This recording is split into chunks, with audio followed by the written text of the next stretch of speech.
All right, Group H, also known as the Group of Death. Some interesting drams in here. First matchup, the Glen Grant 10 against the Redbreast 12. Ireland against Scotland. Glen Grant 10 was rated the best Scotch under 12 years of age.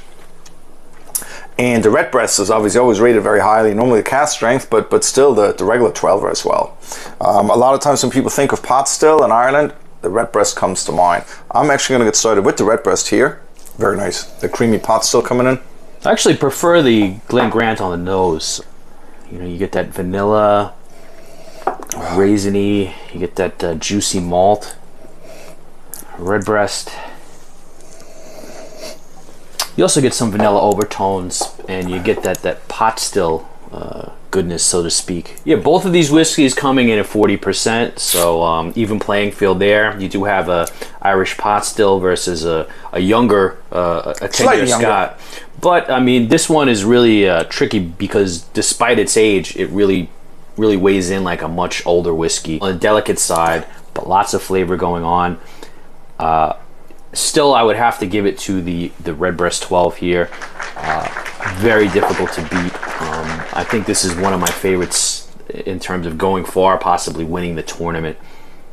Really working on all cylinders, lots of flavor. It is a fantastic dram. Yeah. I'd actually give both of them a chance to win the tournament. Yeah, I mean, this could be one of these rare situations you see two finalists meeting in the first round. You know, a tie would definitely be justified here. I do think I got to give it to the Redbreast as well, even though I love the Glen Grant 10. Maybe I'm a little bit spoiled by some of the other Glen Grants as well, the 15 or the 18 or whatever. But I mean, the Glen Grant 10 is a fantastic dram, I got to say. The Redbreast, that pot still character, it's just won me over here. So, yeah, 2-0 for the Redbreast today. Second match of Group H, Glenfarclas 12, Scotch. 43% here? 43% here against the blended Irish Black Bush, 40%. Yeah, and for those of you not familiar with the Bushmills Black Bush, one of the top blended offerings that they put out, you know, big fan favorite, which is why it made its way into the tournament. Oh, very fruity on the nose. Strong finish to this one too. Yes. Compared to a lot of the other ones in the field. You know, somewhat well-rounded, but it really extends for quite a while. Everything fits in a whiskey. It's like the perfect sipping dram. It's an elegant whiskey, but with a little bit of fire behind it as well. It's got the kind of spice. Now, the Bushmills Black Bush, I got to tell you, I've been sleeping on this nose for a while. It's got a really unique kind of, almost like a fruity bouquet on the nose. Yeah, flowery. Yeah. I got to give it to the Glenfarclas. It's just got a little bit more, the body fits a little bit better. A little less predictable, as good as the Black Bush is, if you sit with it for a while. If you compare it to the Glenfarclas really is going to keep you entertained more. All right, so it's 2-0, Glenfarclas. Back again with the third match in the round of death. We have Redbreast 12 coming in at 40%, going in against the Glenfarclas 12, which comes in at 43%. Scotch, single malt Scotch against pot still Irish whiskey. Let's give it a go.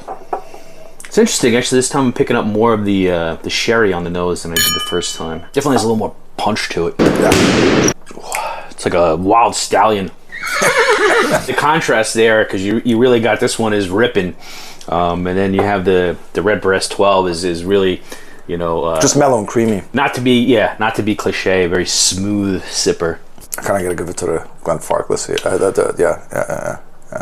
Glenfarclas, yeah? Yeah, even though the Redbreast, I got to say, it's really on the fence about this. It's also gorgeous. Oh, dude, yeah, that creaminess, that pot still, gorgeous. Yeah, I might have to give it to the Redbreast after all. I don't know. It's a close one for me. I'm just partial right now to the Redbreast. You know, I'm just maybe in that kind of vibe. So a little bit smoother. I'm more in like a chill kind of mode. So I'm feeling the Redbreast 12. Both class whiskeys. Really, you're flipping a coin. Okay, 2-0 victory for Redbreast. So it looks like it's going to be marching on to the next round, barring some shenanigans.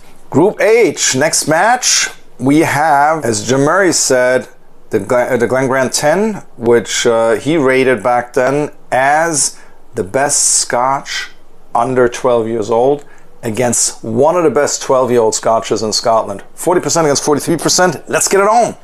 Glen Grant a little bit more mellow, right? Yeah, something with the Farkless in general, not only just the 12er. It's kind of, it really is, you know, kind of a wild spirit. In a nice way. In a nice way. It's something that's really unleashed, though. It's you know, it's beautiful. One of the reasons a lot of people are drawn to single malts, because it's sometimes a little surprising.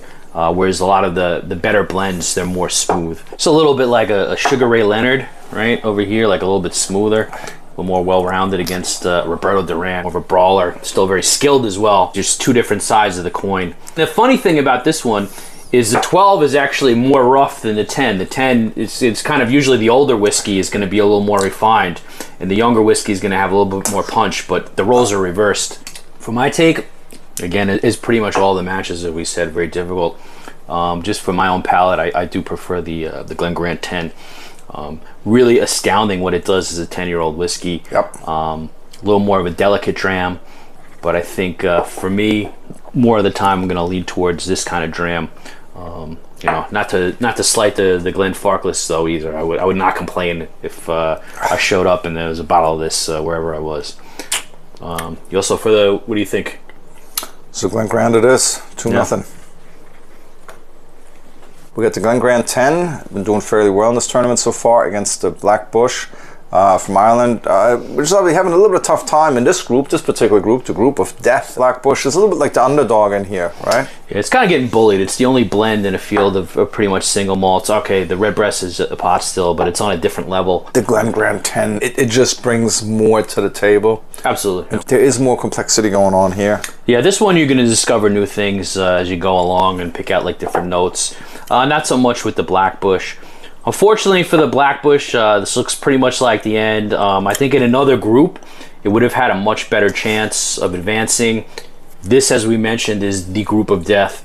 It's kind of sad because it is such a fantastic dram when they're both coming in at the same price point. Not everybody really performs the same under these bright lights. For example, coming into the match, into this group of death, a lot of people were looking at the Glenfarclas 12, but you could already see the pressure setting in during the unboxing, and it just literally crumbled under pressure. Crumbled under pressure. Literally crumbled under the pressure. Same with the Glenmorangie before. It's a little bit too much for it. Yeah. But then you have something like the Glen Grant 10, which is a younger whiskey. You know, and a lot of people thought it maybe would falter, but it's risen to the occasion. In quite a beautiful way. Yeah. So a 2-0 victory for the Glen Grant, and on we go. On we go. War between brothers. The Bushmills Black Bush against the Redbreast 12. Yeah, and this is the final match of the group of death. Here in the final match of the group stages. Grudge match here. Let's see how it goes. So, you know, you have over here, you have the Redbreast 12. This is the Black Bush here. It's a non-age statement. In future tournaments, what might be really interesting is if we go up the ladder here, if you have something like the Redbreast 15er, let's say, versus like the Bushmills 16. Wow, yeah, that would be an interesting matchup. Right? That would be pretty even. Yeah, I might actually lean towards the Bushmills 16, believe it or not. But I mean, very close. I would have to do them side by side. The difference between the two, there's a difference in class on the delivery. You get really, like with the Redbreast, you get this really creamy, almost Guinnessy at some point flavor with the vanilla, almond, nutty, hazelnut conclusion to it. Said that, I mean, the Bushmills Black Bush, fantastic blend, fantastic dram, but it is just, in my opinion, outclassed by the Redbreast here. Same here. So 2-0 victory for the Redbreast, which moves on undefeated in the group of death. Keep an eye out for this one in the tournament. We're very excited going forward. We got an interesting knockout stage, playoffs. Gonna be brutal. Gonna be brutal. Gonna be brutal.